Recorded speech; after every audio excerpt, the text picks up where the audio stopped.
İçimde Allah, dilimde Allah, zikrimde Allah, fikrimde Allah, aklımda Allah, aşkımda Allah, aslımda Allah, kanımda Allah. Hasbi Rabbi Cellallah, ma fi kalbi gayrullah, Nur Muhammed sallallahu, la ilahe illallah.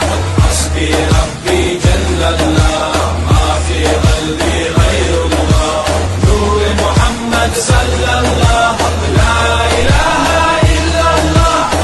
Bu benden bir davet, nefse ikamet, hem de tek çare